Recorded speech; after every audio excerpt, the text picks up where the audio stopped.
It's that big of a transition for humanity. No one knows what's on the other side of 2026. We've never been here before. The amount of change that's occurred in the past 50 years compared to the last 12,000 years is so overwhelming. Our senses are really limiting us to base our perceptions on the mesocosm. More and more people are looking to astrologers almost like a GPS. Hermes Trismegistus, the Egyptian Thoth, it was actually his partner, Seshat, who in the Egyptian literature was the founder of mathematics and astrology. Saturn and Neptune will line up exactly on February 20th, 2026. They will reach what astrologers call their perfection. With this Uranus and Pluto triangle, the geometry here is extraordinary. You can't find it in the past 3, 5, 8,000 years. Astrologically, this is an amazing point in the evolution of humanity and of consciousness here on the planet. And what will happen?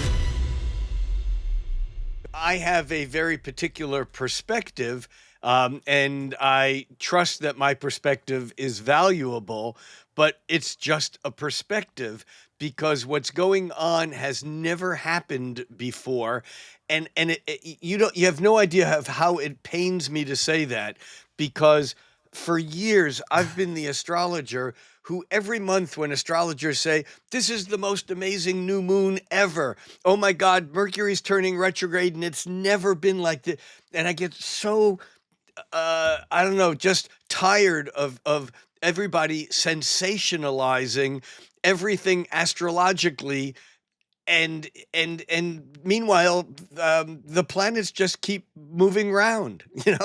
They're not stopping. This is not the end of the cosmos, the universe, planet Earth, or anything. And yet, like I said, it pains me to say this, but we've never been here before. It's that big of a transition for, I wouldn't say the cosmos, but I would say for humanity, because we are in a absolutely unique position, not only astrologically, but also evolutionarily, biologically, developmentally, culturally, socially, technologically. We are at the edge of something that people have talked about, but no one knows what's on the other side of. I could be sensational and say no one knows what's on the other side of 2026, but it's really like the amount of change that's occurred in the past 50 years or 150 years compared to the amount of change that's occurred in the last, let's say, 12,000 years, which would take us back to what appears to be a key turning point in the evolution of humanity. The amount of change is so overwhelming. It's not about what happens today or yesterday or tomorrow or even last year, this year, or next year. It's what's happened over the past 50 years, 150 years, and what is in front of us for the next 50 or 150 years. And yet this is an absolute key turning point. We won't be able to go back to 2024, 25, 26 and redo what we're doing right now, whether we do something about it or not. That's my opening line. It's yeah, the key turning point is a fascinating. What do you see at this particular point? There seems like there's a fulcrum. You've mentioned that there's a lot shifting. You said biologically, developmentally, socially, technologically. The laundry list continues.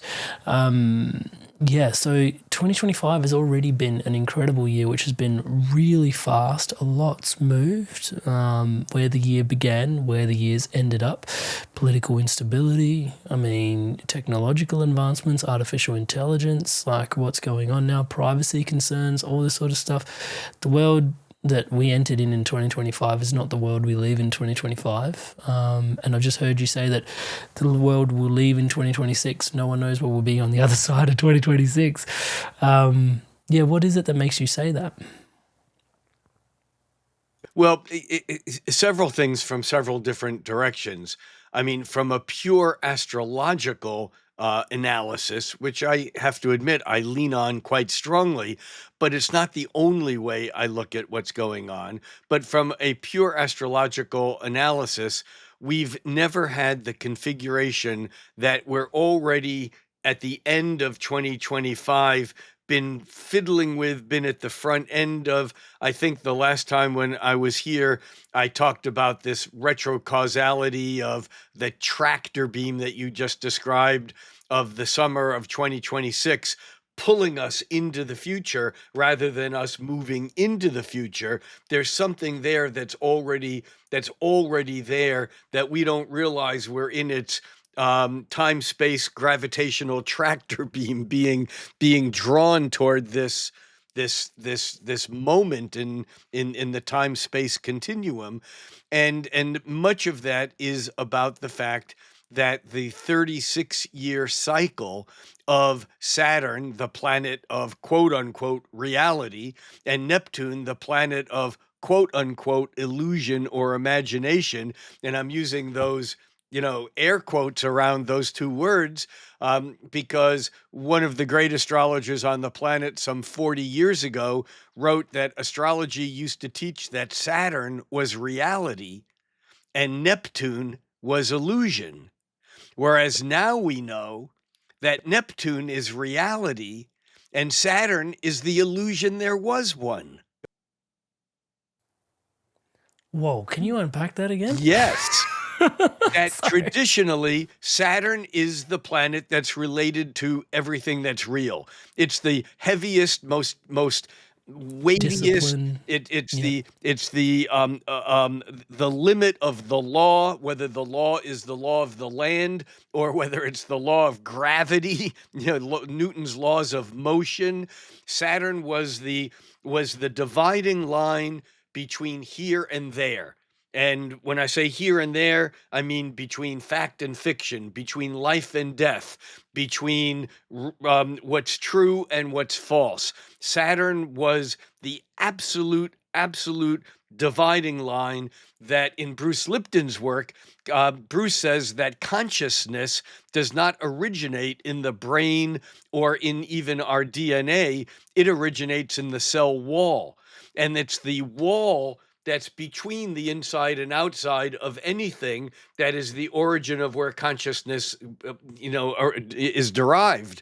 And even going back to the Greco-Roman understanding of Saturn, and etymologically, we're talking Saturn as Satan, Satan, that when something falls from the divine proportion into the three-dimensional world, it falls into this world, and then it's real.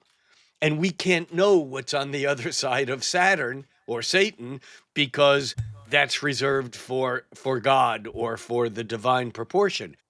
And yet, as we discovered that there were things out beyond Saturn, because to the ancients, nothing beyond Saturn moved. Saturn was the end of the road. I called it The the liminal restaurant edge. at the end of the universe. But we Yeah. now know that Saturn is not the period at the end of the sentence in the last chapter of the book.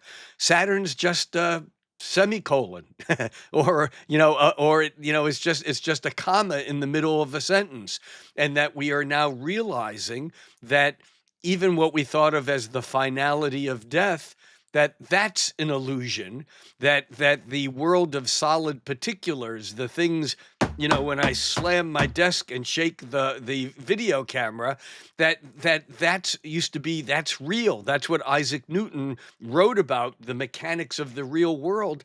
And we now know that there are no solid things in the world. There is no such thing as solidity. That's an illusion based upon interference patterns of high frequency waves or radiation or music, if you want to call it that, because music is just vibrations, whether it's the music of the spheres or whether it's the cycling of colors at hundreds of trillions of cycles a second. These waves intersect and give us the illusion of what Hindus call Maya, the veil of illusion that keeps us from seeing things as it really is. What is it really? It's just data. It's just waveforms. It's, to quote Tom Campbell, it's information. and we form matrices of geometric patterns to perceive this information, and we crystallize it, which is a good Saturn word. Crystallization, stasis, structure, these are all Saturnian words. And yet Saturn is not the real world. It's the Maya, it's the illusion that everything that's solid seems real. But what's real is the 96% of the universe, the cosmos, that scientists tell us is either dark energy or dark matter. We may call that metaphysics because it's alongside physics, but we only know like this much of an infinite universe, and we think it's everything until now, because we're beginning to be confronted with the fact that what we thought was real is not real. Now, what does that make real? Everything that's outside of the sensory, it used to be seeing is believing. If we sensed it with our five senses, it was real. Otherwise, it was not real. And we now know that our senses are really limiting us to base our perceptions on the cause and effect of what scientists might call the mesocosm. There's the microcosm, the very, very tiny, the macrocosm, the very, very large, and where the very tiny and the very large intersect, that's the meso or the middle cosm. And the word cosm is just an old Greek word that means order and beauty. And so these beautiful orders, it's interesting. It's the same derivation as the word cosmetic, because the word cosmetic actually originally meant to bring out the natural order and beauty. We in the West now have it so backwards, it covers up the ugliness of the universe. It's called a masking type It's sort of thing. Yeah. That's right. But the thing is that here on the mesocosm, in the middle order beauty, which is that's the world of cause and effect. And it wasn't until the early 20th century when scientists began developing technologies that allowed them to see into the microcosm, and they were horrified because the universe, the cosmos, was not orderly. It was not following Newton's laws of mechanics the way it was supposed to be.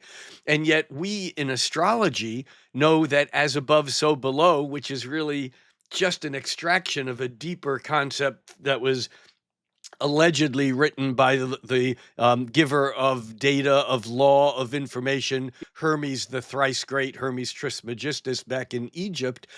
Um, the full line is as above, so below. The within is as the without. Now, what that really means is that there's not a reflection of everything upstairs to everything downstairs. And we can say everything upstairs is the cosmic realm, is the, planetary, galactic, intergalactic, all of that is the macrocosm. And the microcosm isn't just the subatomic, it's our psyche. It's it's the internal consciousness, the unconsciousness. And the thing about the as above, so below, the within is as the without of things, is the downstairs and the upstairs, the inner and the outer are one.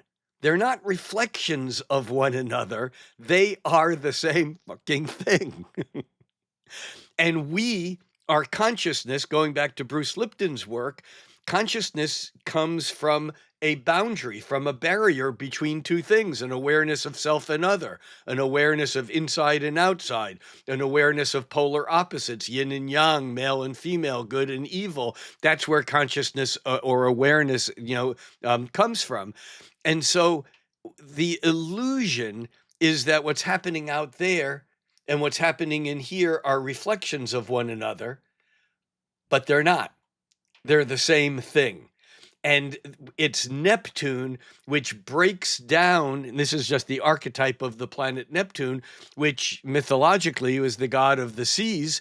And we're not talking just about the Pacific Ocean. We're talking about the seas of consciousness. We're talking about the primordial sea from which everything crystallized, Saturnian, solid, kind of comes out of and then eventually melts back into, which is what we as inhabitants of a meat suit or meat body, that's a crystallization, a container that holds our consciousness until we melt back into the greater whole. Now we come back around to this every 36-year cycle of Saturn, the planet of what used to be called reality, but now we may say it's the illusion of what we thought reality was, lining up with Neptune, which is the planet of fantasy or illusion, which we're now beginning to realize that it is the imagination that creates the scaffolding or framework upon which we crystallize reality. Consciousness didn't evolve from complex nervous systems. Nervous systems evolved from consciousness, just not physical. We have it exactly backwards. Now, here's why this every 36-year Neptune-Saturn conjunction, which came very, very close into being exact in July and August of 2025, and is now, because of retrograde, the apparent motion of planets is beginning to widen a bit. And then those two planets will turn direct, and they will reach what astrologers call their perfection, meaning that they'll be exactly lined up in their cycles, like the moon lines up with the sun. Once every new moon, the two of them line up exactly. Well, Saturn and Neptune will line up exactly on February 20th, 2026, as it does every 36 years. But in all of recorded history, it's never happened at the point of the equinox that starts the astrological cycles. That's the first moment of spring in the northern hemisphere, but it's never happened on that axis of the equinox, which is the beginning of the zodiac, whether it's the 0 degrees of Aries or 0 degrees of Libra, that polarity. And so this is happening in a place that is such an important place because it's the beginning of every cycle. And yet that in itself would be extraordinary, but it's also happening at a point in the sky that's exactly halfway between two slower moving planets, Uranus, which is an 84-year cycle, and Pluto, which is a 248-year cycle. These two planets, beginning in 2026, although they have also come very close in 2025, they are making 2 points on an equilateral triangle. An equilateral triangle, which astrologers call a grand triangle or a grand trine, is, as Bucky Fuller noted, it's the singular most stable geometric form in the cosmos. It's how clouds can suspend tens of thousands of tons of water in the air. It's how a tree can take 10,000 pounds of wood and somehow have it all stabilized. It has to do with what a construction worker might call triangularization, which basically stresses or reduces the stress of the not stable 90-degree angle. So we have Uranus, the planet of change, of upheaval, of technological breakthrough. Uranus, the Prometheus planet, stealing fire from the gods. We have Uranus making a harmonious triangle with Pluto, the planet that's associated with death and rebirth, not necessarily physical death, but like a caterpillar becoming a butterfly. It's associated with, with the process of disintegration, reintegration, or evolution. And so we have this Uranus and Pluto triangle with the Saturn-Neptune conjunction, 1/6 of a circle, or halfway exactly between these two planets that are making 1/3 of a circle. The geometry here is extraordinary. You can't find it in the past by tracing back planets using software for 3, 5, 8,000 years. And that's even not the completeness of it. I don't want to go too technical, but astrologically, this is an amazing point in the evolution of humanity and of consciousness here on the planet.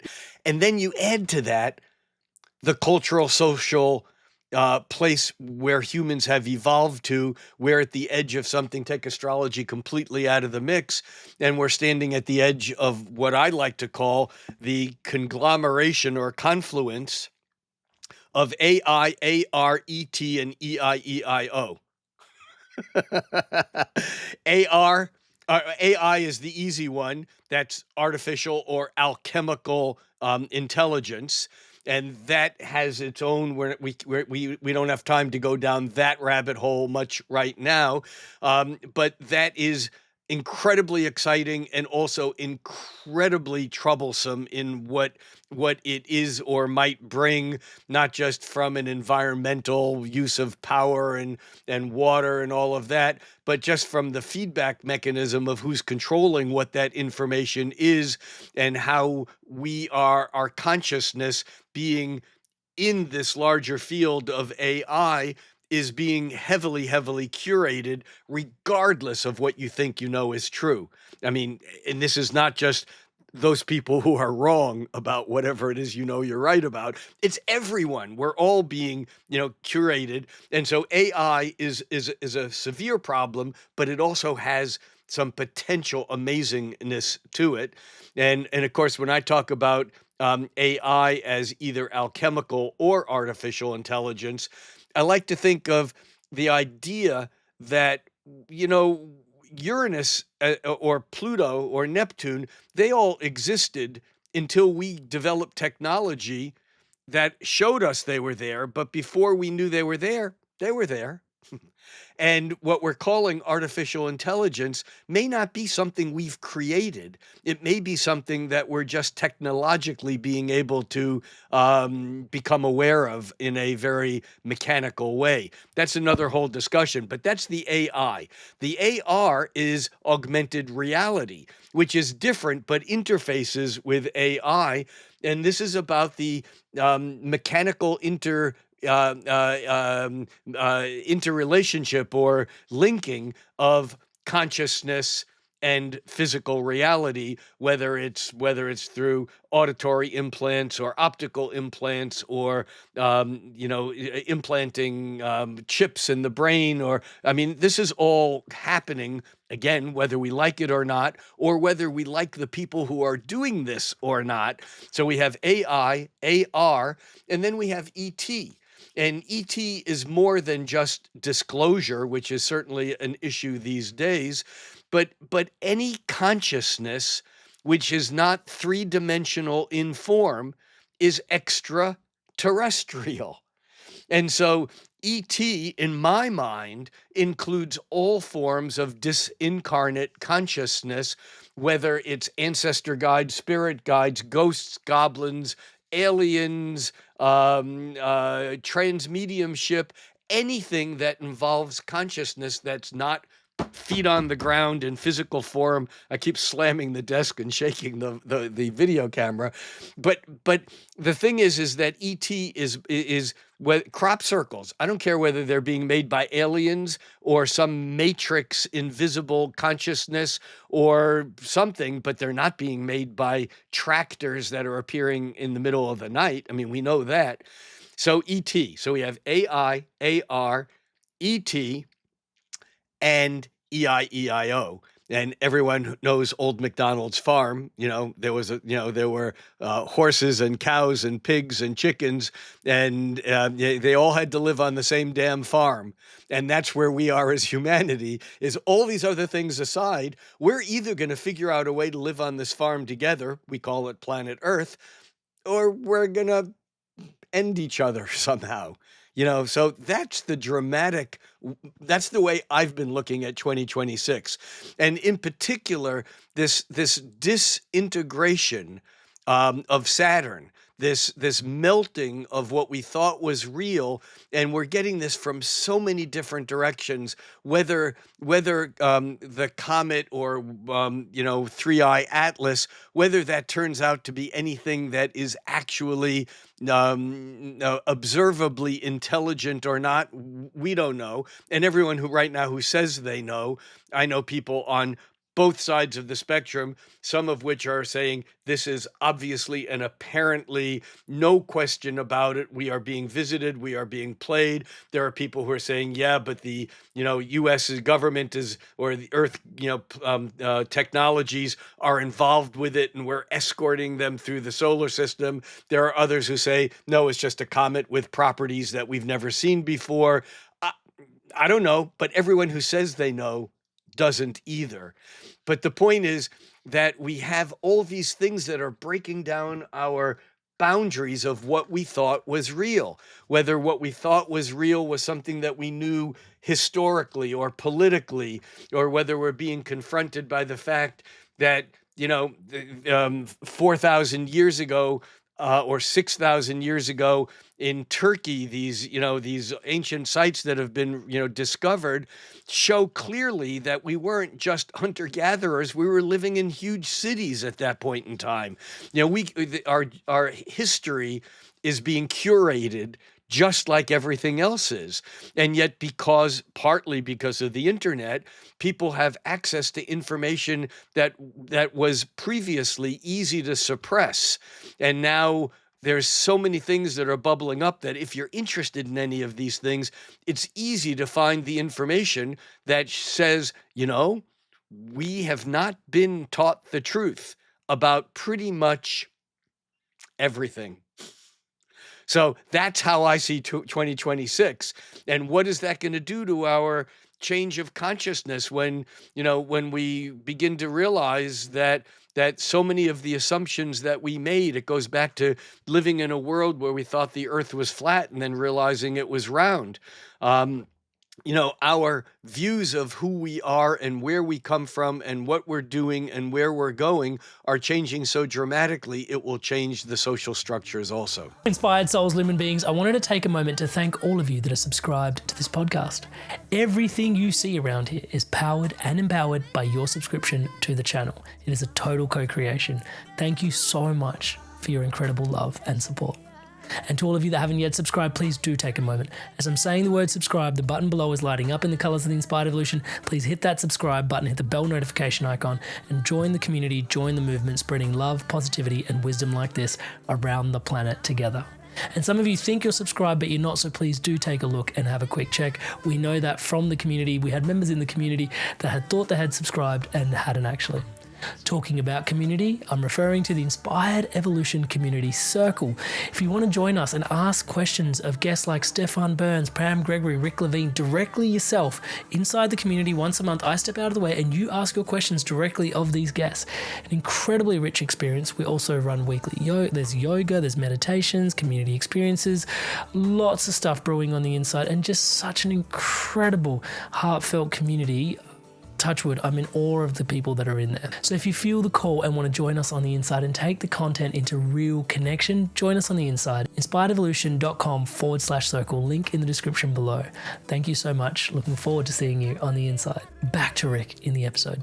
I'd love to have you help me out. I sort of visualize space as consciousness, and then I picture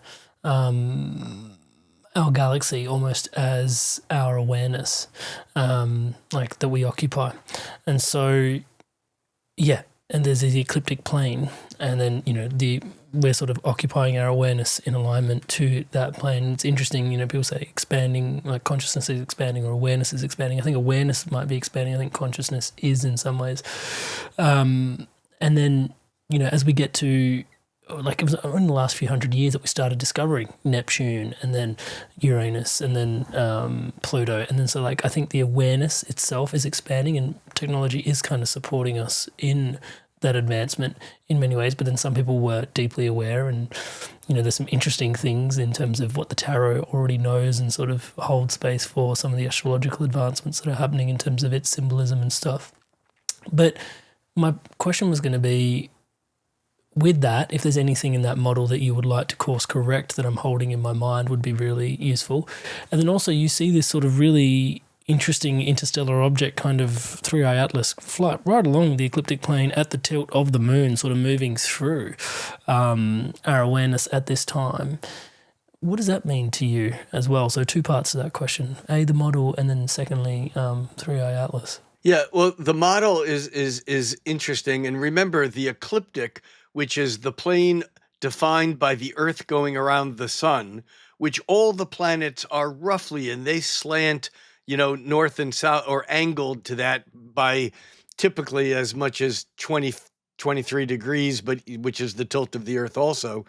But remember that the ecliptic or the planets going around the sun is not exactly the same plane as the larger galaxy itself, and that the sun, as the planets are going around the sun is moving at about 60 degrees off of that ecliptic. Think of it almost like heading toward high noon, but it's off a little bit. And the sun is moving at about 60 degrees away from off the ecliptic, and the planets are going around the sun, trailing the sun, as the sun is making a once every 250 million year orbit around the center of the Milky Way galaxy, which changes our perspective because the planets are not going around and around and around and around like this. The planets are actually going in a spiral around the sun, almost like a central filament. If you speed that up, because our sense of time is totally, based upon being in a body. Yeah, I mean, it was Albert Einstein who said that, the past, the present, and the future are illusions, although very persistent ones. But if you think of the planets going around the sun as it's moving very fast this way, faster than the planets are moving this way, that what it looks like is it looks like the planets are like coils on a step down transformer. Enter Nikola Tesla, because it was Tesla's other dimensional, otherworldly inventions of alternating current and transforming current from one frequency to another. And it turns out that our little local solar system looks like the sun is like a central filament, and the planets are each coils that are acting like step down transformers from the incoherent energy coming out of the sun at all frequencies. And so that changes our perspective a little bit. And again, all I'm saying is that there's so many things going on right now that are altering our perspective of what's out there. I mean, you alluded to the fact that, in the past 150, really even 200 years, we've discovered Uranus and Neptune and Pluto and Ceres and Juno, and NASA actually tracks over 500,000 objects going around the sun. Whether you call them planets or not, there are over 500,000 things going around the sun. The Kuiper belt is actually this belt of dust and stuff that is actually between our inner planets and the Oort belt, which is even out further, which is still part of our solar system. But there are a lot of planets or things going around there.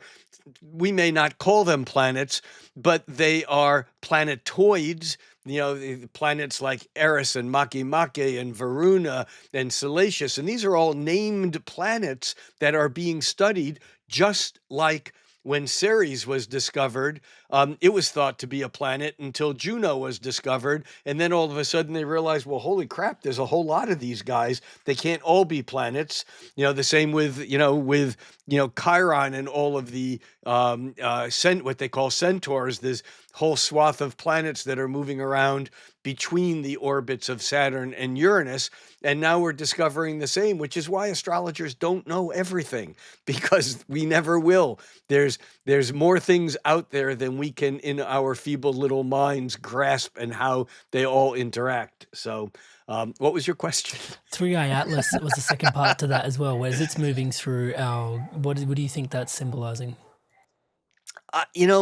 I don't know. I've been following it, and I've been listening to the experts, from the astronomical experts to the channelers. I mean, there's such a wide perception of what this might be.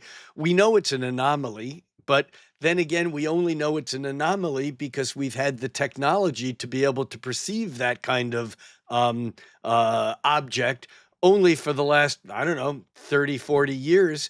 So we don't know that it really is as strange or as unusual as it appears to be. We know that there's a lot about it that is not making sense, and that's exciting. I find that exciting.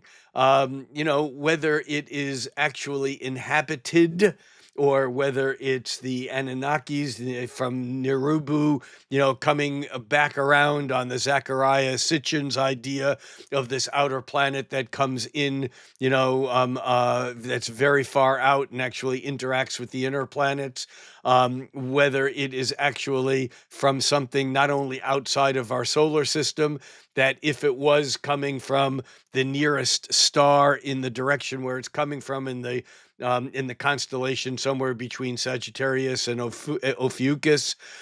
If it's coming from that direction, the closest star is the grouping of stars called Barnard's star, which means that it's even if it was traveling at the speed of light, which it's not.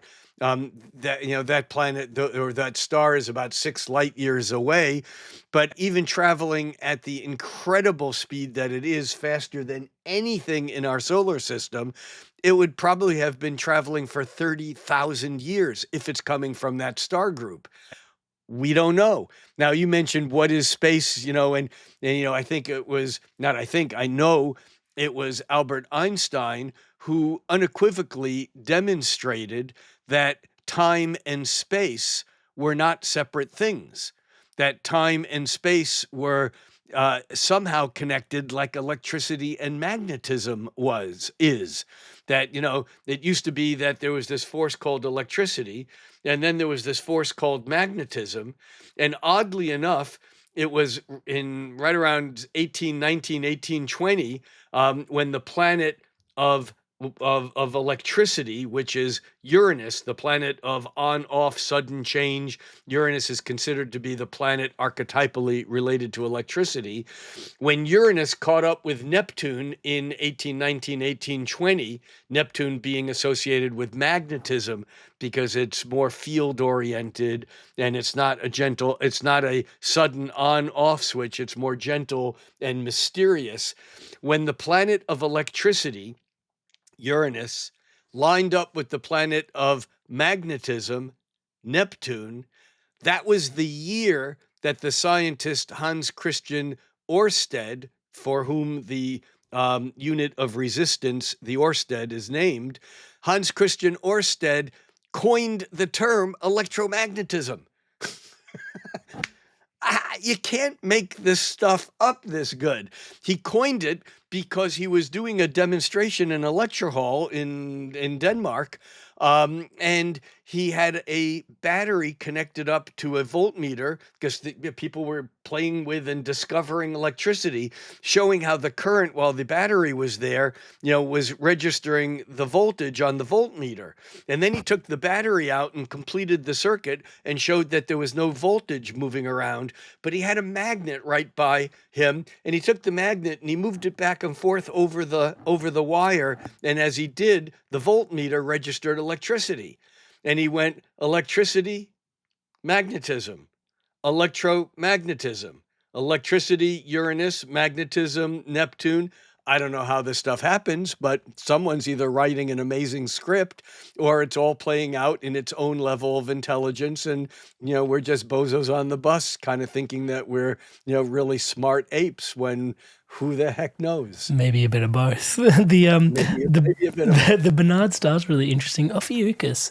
Can you tell us a little bit about this? Because it's a little known thing, but actually, what is it? Is it a 13th sign? There's a constellation in the sky. It doesn't occupy a whole space. Some people are born under the influence of it, but then don't get qualified as born under the influence. So here's the simple thing. It's really it's a very sincere question argument, but it's based upon ignorance. And the ignorant, well, let me first say, Ophiuchus or Ophiuchus, depending on how you pronounce it, is one of 88 known constellations, which are simply visual groupings of planets. So the question is, how many constellations, how many signs are there up there that cross over the ecliptic? The answer that that all astrologers will give, or most, will say 12, and some will say no, it's 13 because Ophiuchus actually does cross over the ecliptic. But if you say how many constellations are up there that cross the ecliptic, the answer is none. because there are no constellations up there. There are constellations in here. We made this shit up. There's no such thing as the constellation Scorpio. Matter of fact, when you look at stars in a constellation, you can see in a grouping of stars, you can see one star that's, let's say, 10 light years from Earth, and another one that's 100 light years from Earth, and they look like they're right next to each other. If you look completely the other way, you can see a star that's 10 light years from Earth and one that's 200 light years from Earth, and they look like they're right next to each other. The two stars that are both 10 light years from Earth in opposite directions are closer together than the ones that are in the constellation. We pattern them based upon how our mind likes to pattern things. 12 is an amazing and magical number because you can divide it by 1, 2, 3, and 4. It's very convenient. Astrology, Western modern astrology, even Egyptian astrology, Greek Hellenistic astrology, Jyotish, the Vedic or Indian astrology, are all based upon taking a cycle, a circle, and dividing it by 12. Period. There cannot be a 13th division in a system that's based upon a mathematical division by 12.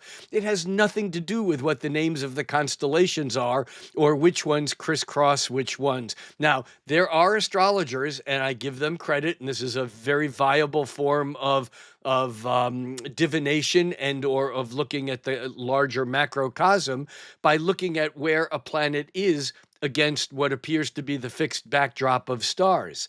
But this is not what modern astrologers do because of the wobble of Earth, which I know you've had many people on your show talking about the precession cycle, the 2,176-year cycle of each of the ages, 26,000 years. Some people just average it down to saying 24,000 years, 2,000 years per division.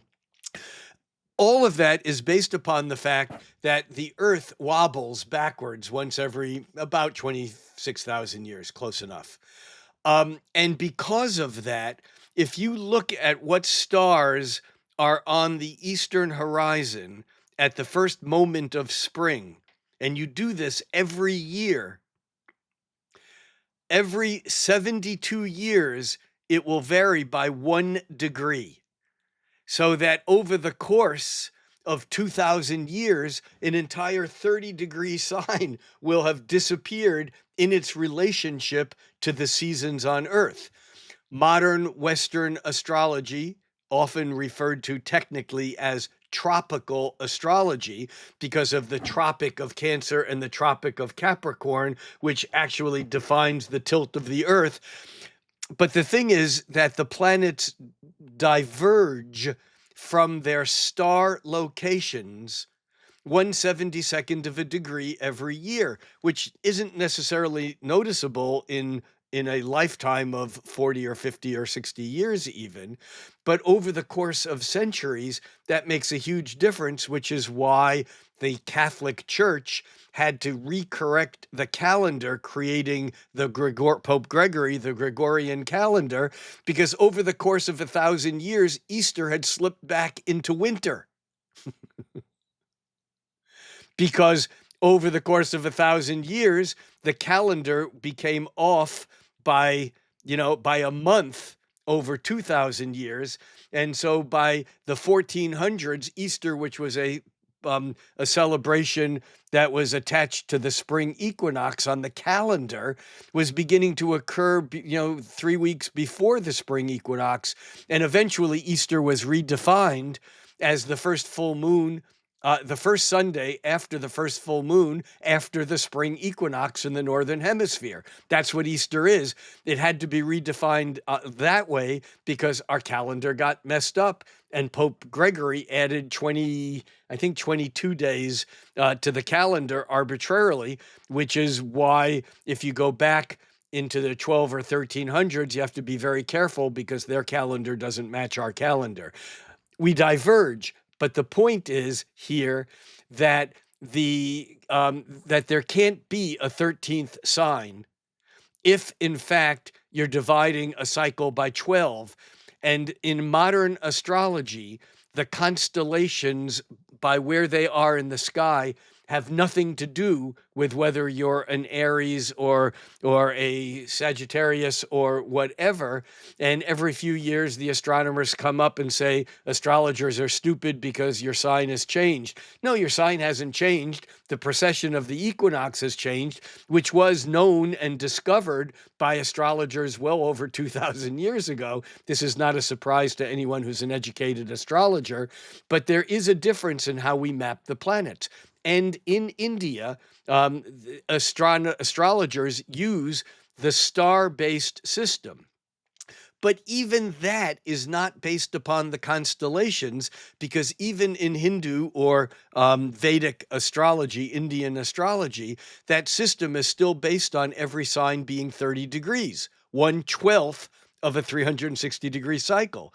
When the fact of the matter is that Pisces or Virgo is a good example. It's like 50 degrees wide, the constellation, whereas other signs are as narrow as 20 degrees if you look at the constellation. So this illusion that we're using constellations in any astrology is just based upon ignorance. It's based upon someone not knowing.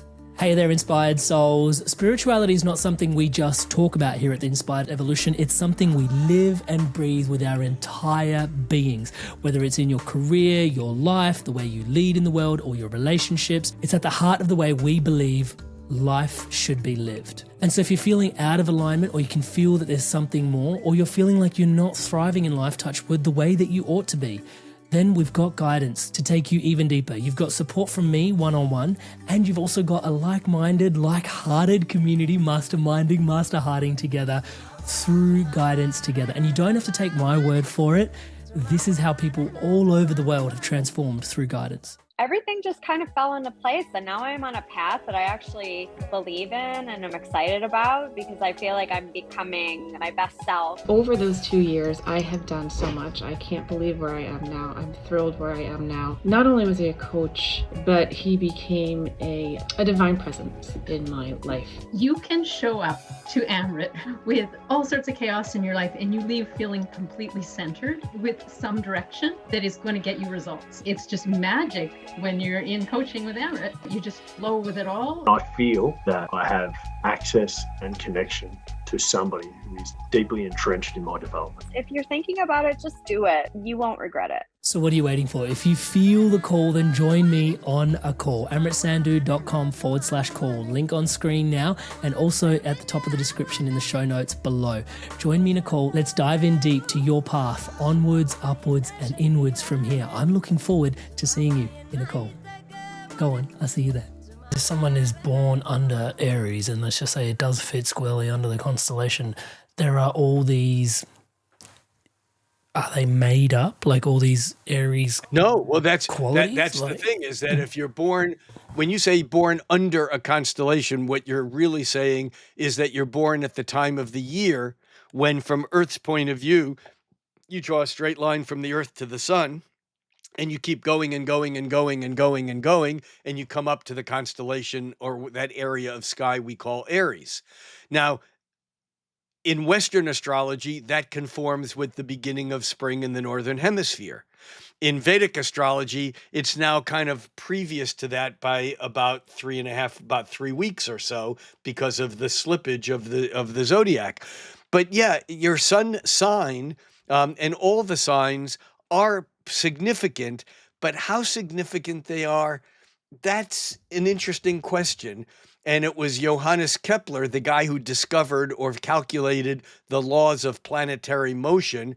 When Isaac Newton said, "I see so far because I stand on the shoulders of giants," he was referring in part to Johannes Kepler, who figured out the mathematics of how the planets move.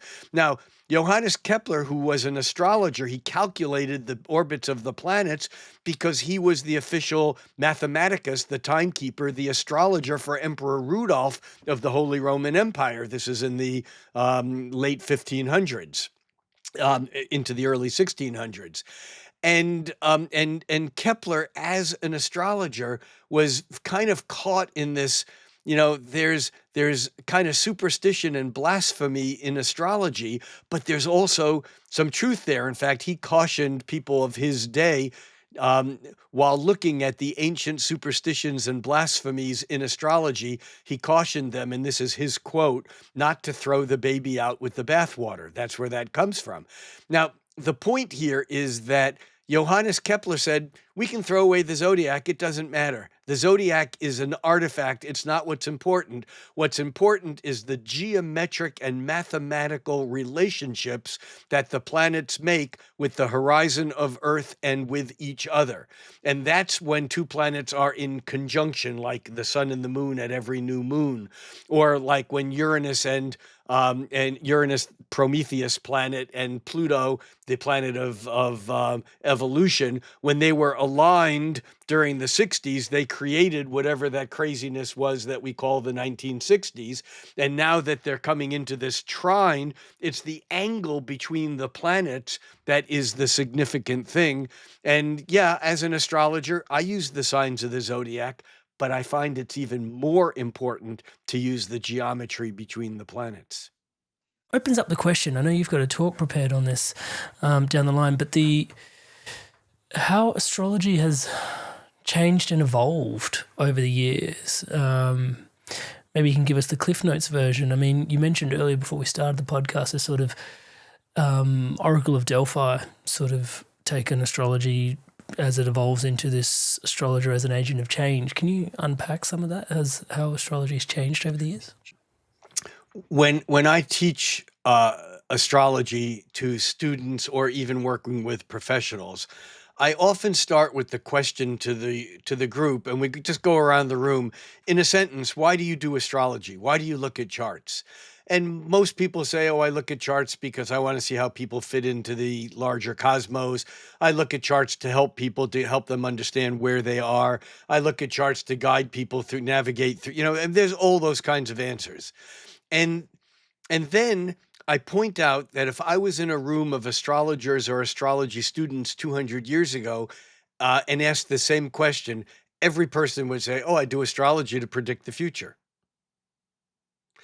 As if the future was something that was set in stone. And I think it's really here, it's really important here to understand this larger evolution that I think is coming home in 2025, 26, 27. And that has to do with the understanding of what Pythagoras and Johannes Kepler said. Pythagoras, over 2,000 years ago, Kepler only 500 years ago, basically saying that everything is vibration. Pythagoras said all is vibration and all vibrations arise sympathetically. Both Pythagoras and Kepler called the planets, what they do, the music of the spheres. Now, in the early 20th century, when scientists began to try to break apart and understand what electromagnetism was, how light traveled, it was Einstein who was awarded a Nobel Prize partly for his understanding and demonstration that a packet of life is a particle called a photon. A particle. And yet light, when it travels as if it's a wave. And this began what eventually Niels Bohr and Schrödinger and Heisenberg began to unpack in the 1920s, the idea of complementarity, meaning that at the subatomic level, there's two ways to look at everything, and it depends upon what information we have or whether or not we observe it as to whether something is particle or wave.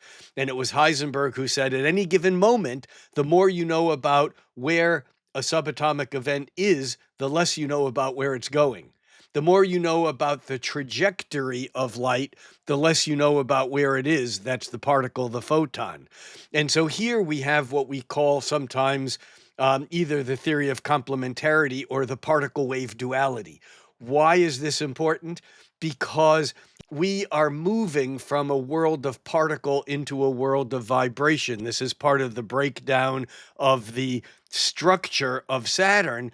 And astrologers come from thousands of years of looking at planets as particles. My students all call the planets BFPs. They're big fucking particles, but they're particles. And yet, when we're not looking at the moon, oh, look at that beautiful crescent moon. Ah, there's a full moon. We can see the moon. It's a particle. And we can map that particle in a chart and see its mathematical relationship to all the other particles, whether it's the sun and Uranus and Pluto and Mars and Venus and all that. There, we map them as lumps of rock, as particles in a chart. But when we're not looking at them, they're traveling like waves. Just like light, they're propagating as waveforms. When you look at the waveform of Saturn, which is basically 3 cycles a century, or Pluto, which is 4 cycles a millennium, or even the moon, which is about 13 cycles a year, when you look at that wave in that moment, it pops into a particle, just like an electron pops into a particle when you measure it, and yet when you're shooting them through slits in a paper, you can measure that the fact that they're traveling like waves, but as soon as you look at one, it pops into a particle. And so this is the big difference of astrology. Even though most astrologers don't know that explanation, most modern astrologers are more interested in understanding the unfolding rather than predicting what will happen, because we know that what will happen is dependent not just on the location of the particles, but also on the intention of consciousness, the level of awareness. This is something that Tom Campbell talks about a lot, about how again, consciousness impacts the 3-dimensional world more than the 3-dimensional world impacts consciousness. And the fact of the matter is that astrology has changed in the 1960s, 70s. There was a whole branch of astrology that developed, which is often referred to as humanistic astrology, and then evolutionary astrology. There's a depth psychology with the impact of astrology into the whole world of Carl Jung, the Jungian analysis, and archetypal astrology. All of this is the role of what imagination. Remember, it's Neptune, imagination, that creates the scaffolding or the framework upon which we build reality. Now, that reality is built with or without our awareness. And without our awareness, it takes the course of least resistance, which is why an astrologer can look at a chart 100 or 500 years ago and say, this is what's going to happen, because most people didn't have time to develop awareness. They were too busy making sure that they had food for the following day or the following winter. We now live in a world where we spend much of our waking lives in expanding our consciousness, in growing our minds, in widening our perspectives, in doing spiritual pursuit, in untangling the unconscious parts of our mind that would take that course of least resistance. And then we practice disciplines, whether it's yoga or meditation or athletics or playing golf or badminton. I don't care what it is. We do things that help us alter our patterning, so we don't just fall like water the shortest distance to the sea. Instead, we build a dam that feeds an entire village or powers a city, on the river. We use consciousness that alters the path. And this is really how astrology has changed. As I mentioned before we came online, I did a talk at the Kepler College 25th anniversary symposium. I did a talk on astrologer as agent of change, because astrologers, like artists, can have a different perception. The media guru Marshall McLuhan of the 1960s, 70s once quipped, or actually he wrote, that artists used to live in the ivory towers, and they reflected the changes in culture. That the artists lived in the ivory tower, they were supported to be there while they wrote about what was happening out in the world.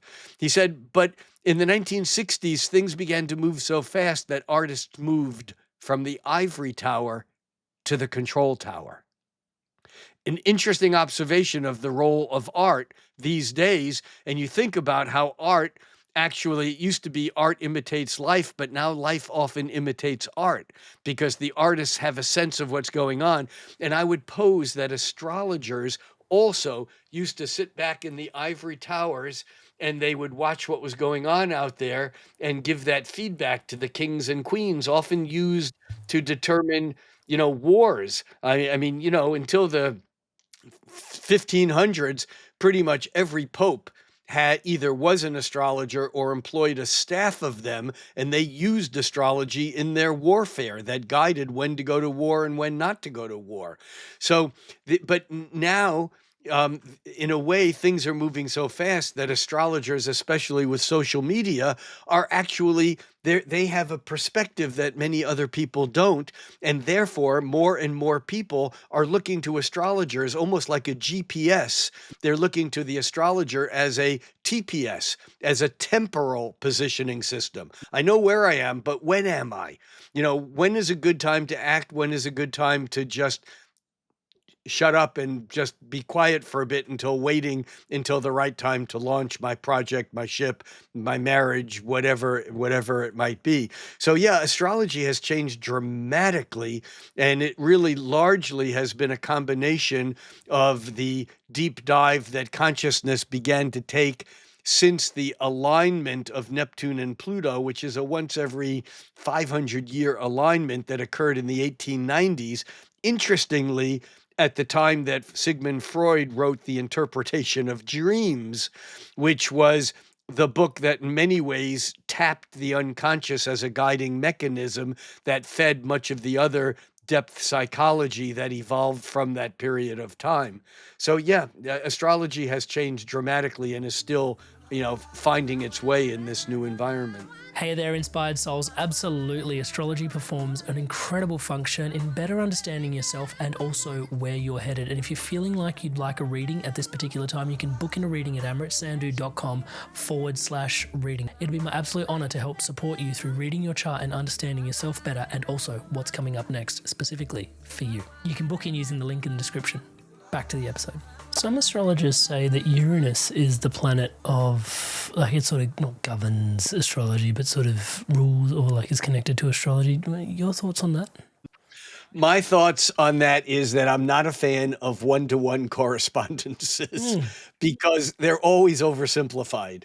Uranus involves any breakthrough technology. It involves being outside of the box. Uranus is radical. It's revolutionary. Richard Tarnas, the man who wrote Cosmos and Psyche, someone who you'd probably love to have on your show. He was the co-founder and co-director of the California Institute of Integral Studies of the Consciousness PhD program. That was him and Stan Groff that did that. Rick Tarnas in Cosmos and Psyche, a brilliant book that talks about, or that basically takes us through a 2,000-year journey of intellectual and technological breakthrough, relating that to the movement, the geometry, not by sign, not by zodiac, but the geometry of outer planets, the Jupiter, Saturn, Uranus, Neptune, and Pluto. But Rick Tarnas wrote a book basically that made a case that Uranus was misnamed and that it really is more Prometheus than anything else. Prometheus, who we know stole fire from the gods and brought it down to earth for the use of humans, and of course was punished for that. But that in a way that Uranus represents that ability to bring divine technology or technology outside of the realm of the three dimensions into the realm of the three dimensions. And so everything technological in a way is Uranian. However, Saturn is Latin for the word chronos, Greek, which is the time that we measure. So one could also say that astrology was really a study of Saturn. But then we look at Mercury, who, a lot of people call Mercury the communicator planet or the trickster, but Mercury was also the psychopomp. Mercury was the guide between this world and other worlds. Hermes is Greek for, Latin. Mercury is Latin. And so there are many astrologers who would say, no, astrology is really a function of Mercury, and it was actually Hermes Trismegistus, the Egyptian Thoth. It was his partner,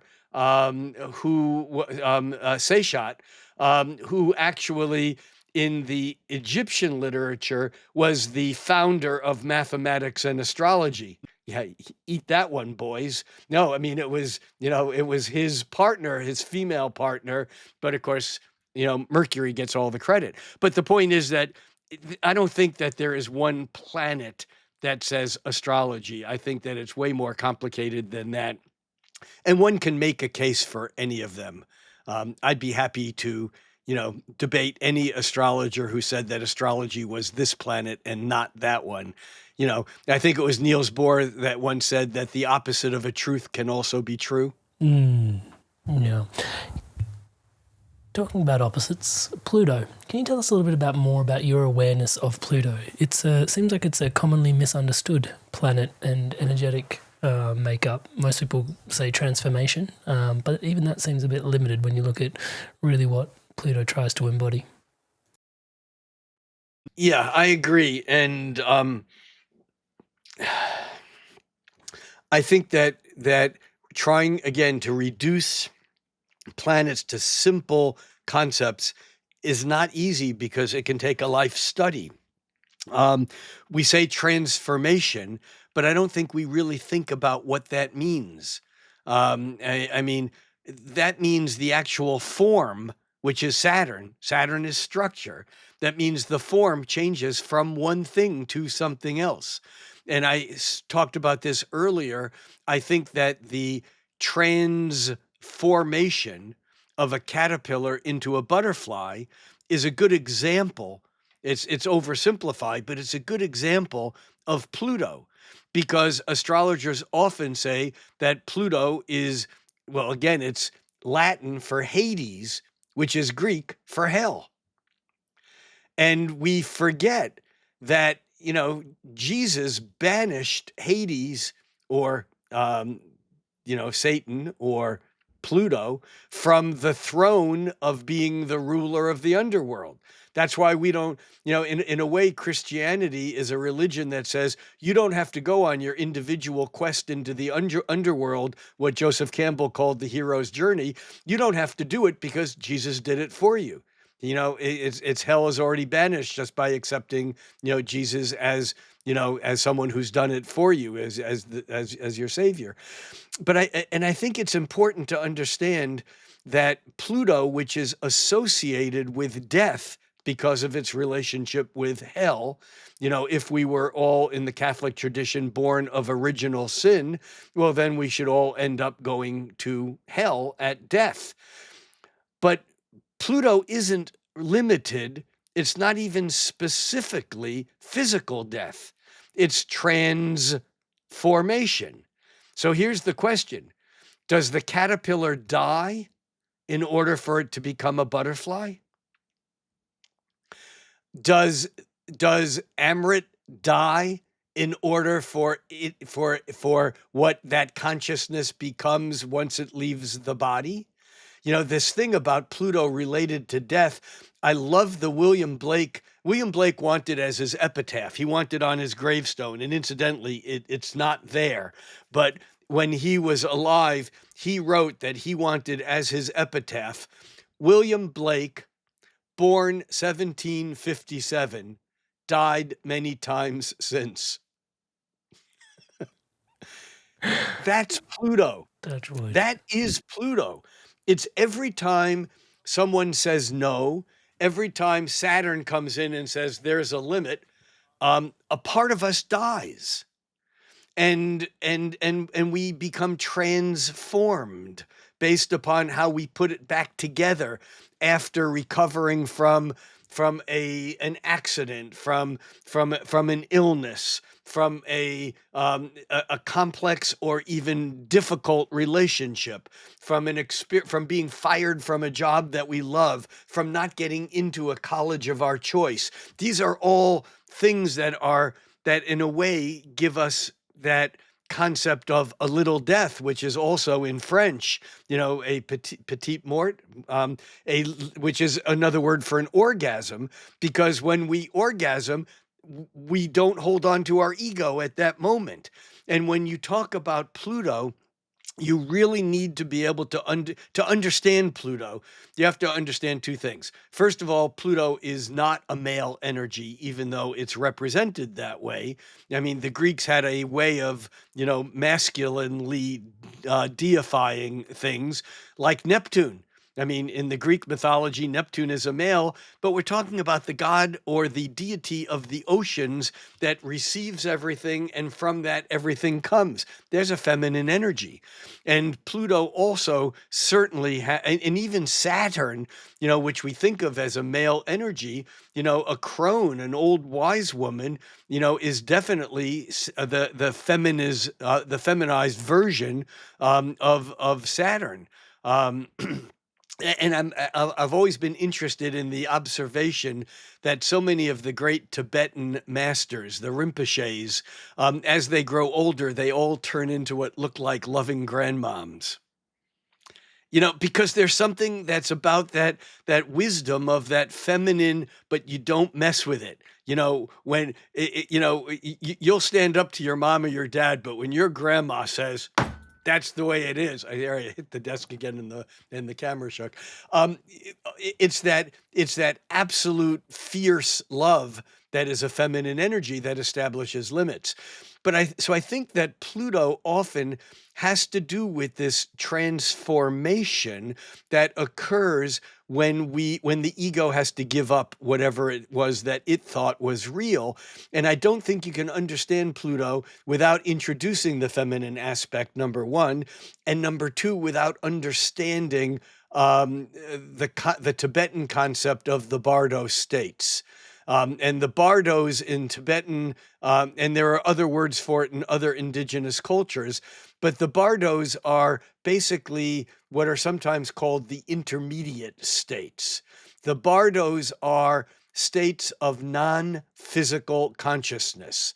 In the Tibetan Book of the Dead, the Egyptian Book of the Dead, we go to a place in between physical, crystallized, Saturnian, three-dimensional worlds that we think are real. That's our lifetime here. But in between those lives, we go off into some realm that may be heaven and hell, or it just may be the dream state. In fact, at night when we dream, this is actually an analog of what we might call these Bardo states, these states of consciousness that's not tied to physicality. And so Pluto, in some ways, has to do with those states. My favorite book about Pluto is not written by an astrologer, although he actually he studied astrology. But I don't know if you know the work of James Hillman, who was considered to be the torchbearer of Jungian archetypal psychology. He actually was involved with Jung toward the end of Jung's life, but Hillman created what's now sometimes referred to as transpersonal psychology or liberation psychology. Hillman's work is very academic, very widespread, but is very archetypal in its nature. And Hillman wrote a book, and it's not an easy book, but it's a brilliant book. There's no mention of astrology in this book, but it is the book to understand Pluto. And the title of the book is The Dream and the Underworld. And it turns out that if Pluto is the underworld, it's everything that's not here, not now, not on the surface. You can say it's other dimensions. You can say it's metaphysical. You can say that it's the dream time. You could say that it's Freud's unconscious or subconscious. Pluto is all of that stuff that's outside the realm of Saturn.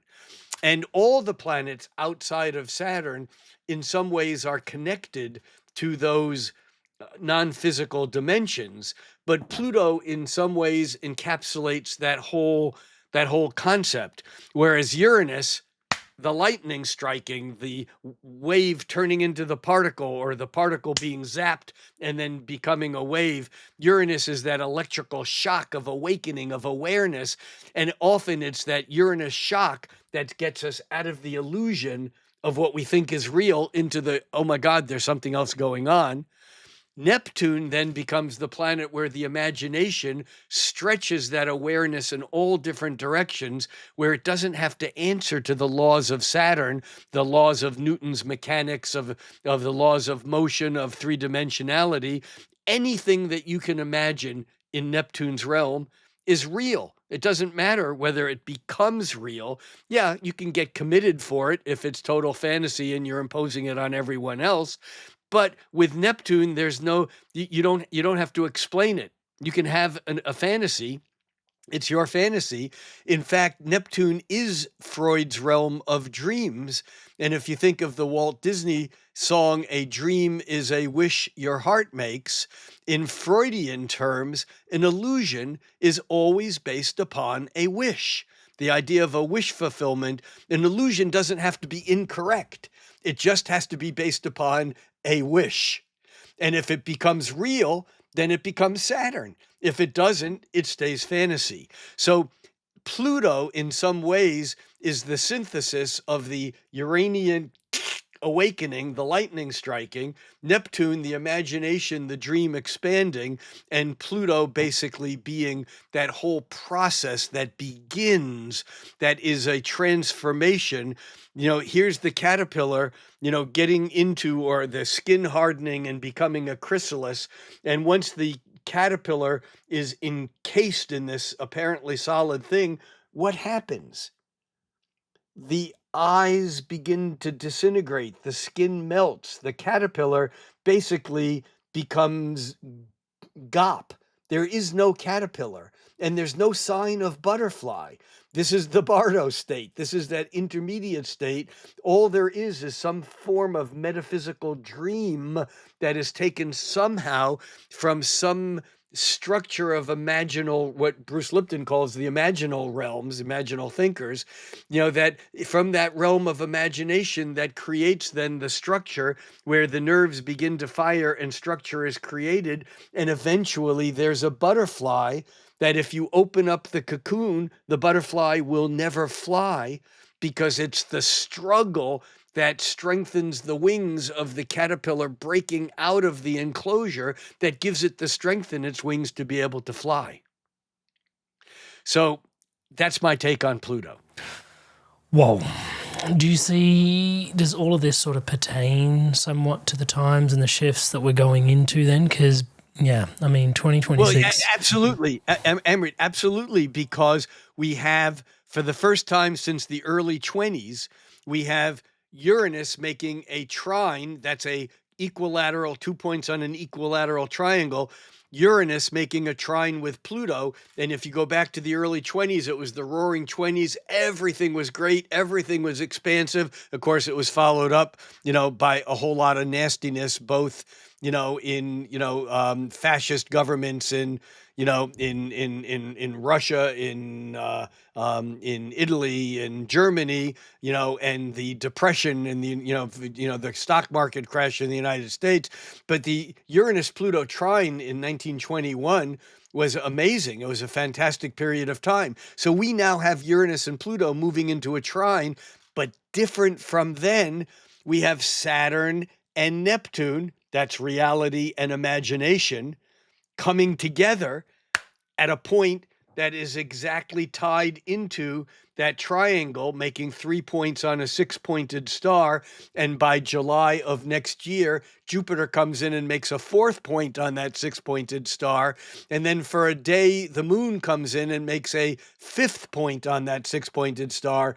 And there's no astrologer alive who's ever seen or used a computer to be able to reproduce this pattern. And what will happen? I don't know, but I'm down for it. And I do believe that what we do today, tomorrow, next week, next month will have immediate ramifications by next February when Saturn and Neptune come together exactly, and then by next July when Uranus and Pluto make that exact triangle with Neptune right at the middle and Jupiter also involved. So I think that that's why this is a setup for what's happening. And by the time we get to 2027, I think that things are going to be set in stone in a way that they're not right now. Right now, even though we might feel overwhelmed and divided, and I think that's part of the strategy, conscious or not, by those in power. And again, here I think it's important to say, I don't care where anyone falls on which side of almost any issue. We have to understand that whether you're in the United States a Democrat or a Republican or pro-life or pro-abort, or whatever the dividing lines, whether you're this race or that race, that's all in the past. We have to, like, the transformation that needs to occur is that we either need to decide that we're part of a community that's going to evolve and love, or we're part of a community that's going to be so locked in fear that we're going to engage in physical disruption and or harm until none of us have what we want. It's not a matter of what physical attributes or color of your skin or religion you practice. It's not a matter of what you believe about this or that. It's a matter of, do you believe that we can either exist, back to old McDonald's farm, can we exist on the same farm? And I'll let you have your belief, you let me have my belief. We can talk about it, but let's talk about it as if we're going toward the same concept of trying to make a world in which we can live in. Because if we can't get along with each other, we're not going to be able to. And right now, the people on the top are doing everything they can to overwhelm us and confuse us and make us feel like there's someone who is threatening our existence, whether it's xenophobia or racism or beliefs about this or that, whatever it is. And in some way, the numbers will outweigh that weighted heaviness of those right now who are defining and curating our reality. And it's a frightening thing to stand up to, but humanity has done it before, but it's never done it in this environment where there is so much at stake for the entire planet. I mean, this has been done in little pockets, whether it's been in France or Spain in the 1400s, or whether it was, in this country or that area with this conqueror or that person. Right now, it's happening globally because the communication being instantaneous has changed the nature of astrology, because feedback is occurring at a very near instantaneous level, whereas if something happens on the other side of the world, you know about it in a few minutes. Used to be like you could live and die and never know that this happened or that happened on the other side of the world, or for that matter, even a couple hundred miles away. It was just very insular. So the energy has changed, and we can turn this around on a dime. I mean, that's an American expression. I don't think you have dimes in Australia. But a dime is the smallest coin, not value-wise, but in size, meaning that that things can happen so quickly that we can be going so fast this way and in a second turn around and go that way. And that's kind of what needs to happen. It's obvious pretty much to everyone who's paying attention, I don't care what your beliefs are, that we can't sustain living in this way sensibly. Hey there, inspired souls. What are you taking away from Rick in this incredibly rich conversation? It's always such a magic carpet ride. When Rick comes along, we traverse so much ground. What are your key takeaways from today's episode? What are you taking away from Rick, and what would you like to ask him the next time he comes back on the podcast? Leave your questions and your thoughts and your comments in the comments below. Back to Rick in today's conversation.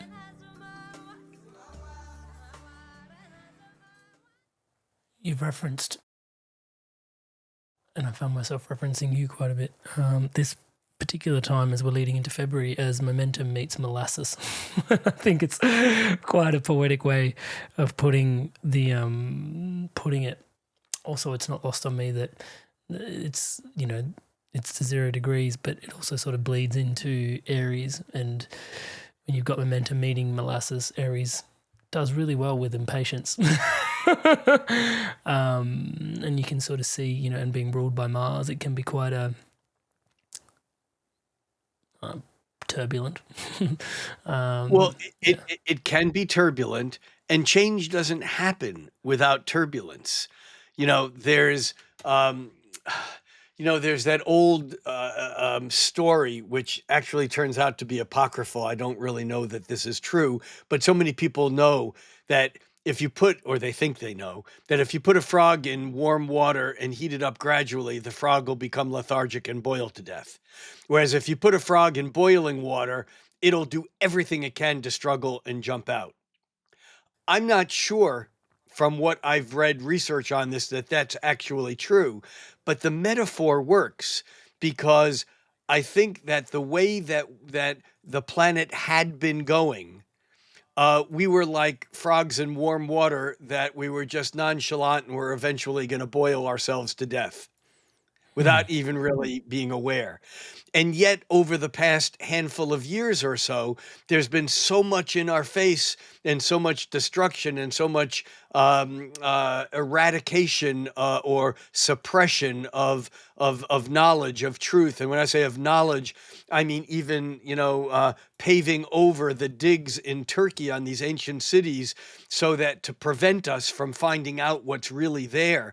I mean, there's suppression every which way, whether it's suppression, on a governmental level of UFOs or UAPs, or suppression psychologically, or I mean, there's things going on in every different direction. And I guess what I'm saying is that we are at a point where where it feels like we've been thrown into boiling water, and people are upset about it, and yet they're not sure what to do because the water is so vast and it's boiling, and it's almost like there's no apparent way out. But we're humans. We'll either figure out a way out, and it may be ultimately better that we're in this precarious position and need to, under dire emergency, need to figure out a way out, versus just slowly taking another decade or two or three or five or 10, saying, yeah, things are getting better, and in fact boiling to death. Now, that may be an over dramatic way of looking at it, but Any advice on how to navigate this time coming up to the best of our abilities? yeah, it's my one-liner forever. Think cosmically, act locally. Do whatever you can to expand your awareness, because that's the one thing that we can change. It's Buddhism 101, whether you're a Buddhist or not. When you change your awareness, when you alter your perspective, when you widen your perspective, you have more choices. So it's important that we're always thinking cosmically, not just globally, but opening our minds to whatever we thought we didn't know, to whatever we knew was impossible, just staying open and opening our minds, and then acting locally. What does that mean? Well, for someone, it means being in politics. For someone else, it means standing with a protest sign. For someone else, it means writing a letter to a government official. For someone else, it means loving their family. For someone else, it means running a business consciously that helps people support themselves. It means different things to everyone. And what you do and what I do and what someone else does is not necessarily going to be the same thing. So I can't tell you what to do. I can tell you that if you continually open your mind and think more cosmically, and widen your perspective, and then act locally. Help the person who has two packages hold the door open and smile at them. It's the more local we react. It's the idea of the butterfly flapping its wings off, the coast in the China Sea, can create a weather pattern 10 years later on the other side of the world. We don't know how what we do in unconsciousness impacts the future. But if we act consciously, and we act as the Dalai Lama would say when asked, "What is your religion?" He said, "My religion is kindness." And if we can all just take that step and get out of our bullshit belief systems, our belief that we know what's real and you don't. And if we can just open up enough to create dialogue where there was one, we'll all learn a little more. We'll get along with each other. think cosmically, act locally. That's it. I don't know what else to say. And there's no specific advice because you are doing what you're doing here as part of your action. What you're doing is opening people up to new ways of looking at things and thinking about things. But not everyone has an audience like you do or like I might, so other people can only do that by going to a holiday gathering with their family. And instead of yelling and cursing at the person who has a view that is obviously wrong from your perspective, whichever side of whatever issue you're on, instead be open and say, can you tell me how you got there? I really want to understand, I really want to understand why you think what you think. And maybe ultimately I can explain to you why I think what I think, not because I'm trying to convince you to think like me or be like me, but because if we can understand each other, we can sit here at this holiday meal and actually love each other rather than creating the mess that we seem to be perpetuating. That's it. That's all I got. Last little question I've got is North Node's moving through Pisces, South Node moving through Virgo. What does this actually mean? Look, Pisces, where Saturn and Neptune are revisiting, it's like a remedial. It's like a remediation. It's like the ability to make something right that we didn't get right before. And I think that what is it that we're trying to make right? Well, Pisces is the sign of metaphysical. It's the sign of compassion. It's the sign of I could just think all I can think of is Pisces George Harrison, singing that we're all Pisces fish swimming in the with the sea flowing through each of us. We all have the same ocean or the same Piscean waters flowing through us. The illusion that the Amrit Sandu crystal is a different crystal than the Rick Levine crystal. Well, apparently, if we're looking at crystals, meaning that we are just organic crystals grown in a supersaturated solution of amniotic proteins, and we're self-aware, but we're still crystalline forms. And the Amrit crystal is different from the Rick crystal, but we still have the same waters of Pisces flowing through both of us. And so, with the nodal axis in Virgo and Pisces, and with the condensation of Saturn and Neptune, both in Pisces, I think we're getting another shot, another bit to be aware that what we thought was real may not be the only thing, that what we think of as real often is what limits us from seeing the truth that may be beyond that. And so I'm hopeful. I'm not a blind optimist because we got a lot of stuff to process if we're going to get through this. But I think that people are being, it's kind of like, like having a dog that, pees or poops in the house, and rather than smacking the dog or hurting them or beating them up, just simply bringing their nose close to it and saying, no, you can't do this. This is not okay. It's like we're basically, we have an opportunity to alter our awareness about things that are not okay. Will we pull it off? I don't know. But I'm game to try. And I try in my own way. Part of what I do is I work with students to help them understand how they can use astrology to bring these tools into their own life so they don't have to always rely on an astrologer or an outside person for guidance. I think as I mentioned before we started, I'm doing a 6-day training on how to read a horoscope in Buellton, California. This is just north of Santa Barbara. It's kind of Southern California, gorgeous area. We have a beautiful venue. And if you're interested in finding more about this, it's going to be basically 6 days of 0 to 90 of what is a horoscope? What do I see when I look at it? How do I work with it? It won't turn you into a practicing professional astrologer, but it'll give you the tools so that you can look at your own chart or charts of people in your family and actually begin to understand understand what the patterns are that we work with. And Heaven and Earth Workshops, the same people that sponsor and produce my workshops in India and in Bali and in Mexico, they're putting this on, and they do a fantastic job. heavenearthworkshops.com, and just go to events there. And then the other thing that I have that I'm really excited about is that the end of March 20th to March 30th, I'll be one of about 15 teachers on a program called Mystery School at Sea. And where we are participating in a 10-day Greek island, Aegean Sea, well, Greek island and Turkey, actually, where where we have 15 people giving talks about various forms of awakening and awareness, and that would be tied to what might be called a mystery school. I'll be giving 3 lectures on that cruise. It's a luxury boat, a large luxury boat will just be one part of that. But I'm really excited about that.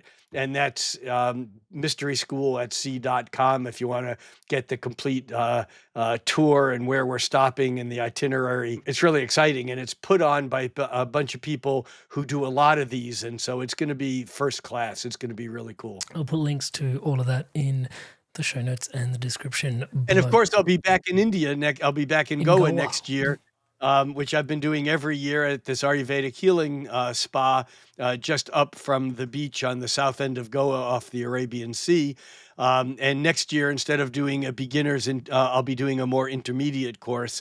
So anyone who is really wanting to take their astrology to the next level, it'll be a 10-day course, and that information will eventually appear at heavenearthworkshops.com also, but it's not up yet. Perfect. That's what I have coming up, or some of it. And then the big conference What about at the end of I was going next to year. say there's something huge. Yeah. Well, this is the United Astrology Conference, which is every 3, 4, or 5 years. It's a very unique conference because it's sponsored by a handful of nonprofit organizations that create the board of this nonprofit corporation. That single purpose is to put on this conference now it's been every 5 years. It's such a large undertaking. There'll be, probably close to 2,000 astrologers in Chicago, and this will be in September of next year, and it will be the single biggest astrology conference of years to come. It's September 3rd through September 9th in Chicago. And you can find out about that by going to UAC, that's United Astrology Conference, UAC Astrology, and it's .com. And I'll be there giving a couple of lectures. There'll be attendees from 40, 50 different countries. There'll be lecturers there from all over the world.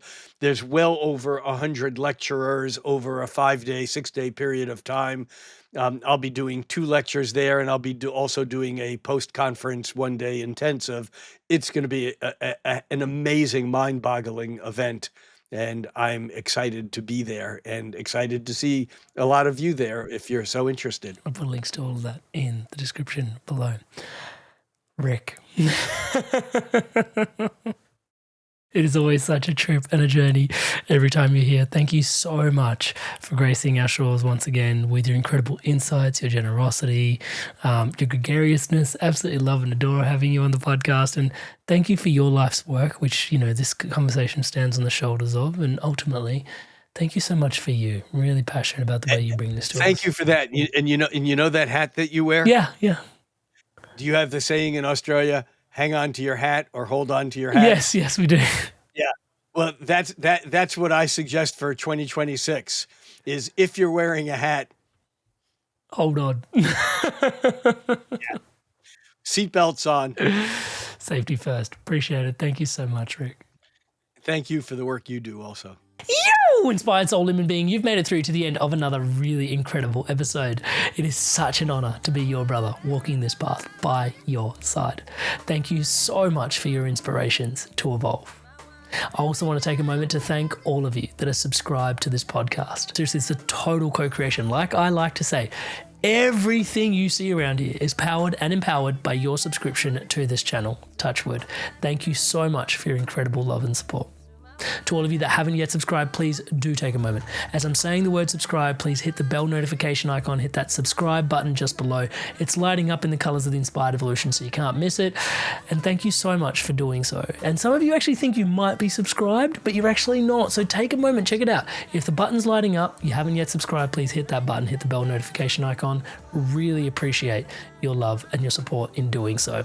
Joining us, the community, spreading love, positivity, and wisdom like this around the planet together. Talking about togetherness, you can take this content and distill it into real community. We have the Inspired Evolution Community Circle online, such an incredibly rich space, even if I can say so myself.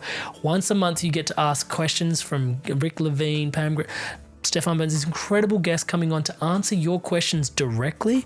And also we have yoga, meditations, community sharings, breathwork, lots of cool stuff, and more stuff brewing in the pipelines. And be the first to know when we run live experiences as well. You heard it here first, and they get to hear it even first for those that are in the inside. So come on, join us on the inside. It'll be so awesome to see you there. Lots of cool stuff brewing. inspiredevolution.com/circle. Join us. Link in the description below. And to keep your inspirations flowing onwards, upwards, and inwards, on screen now, the next best episode of the Inspired Evolution for you to check out. So go on, make your pick and take your click. Take your pick, make your click. I'll see you in the next one. Go on, I'll see you there.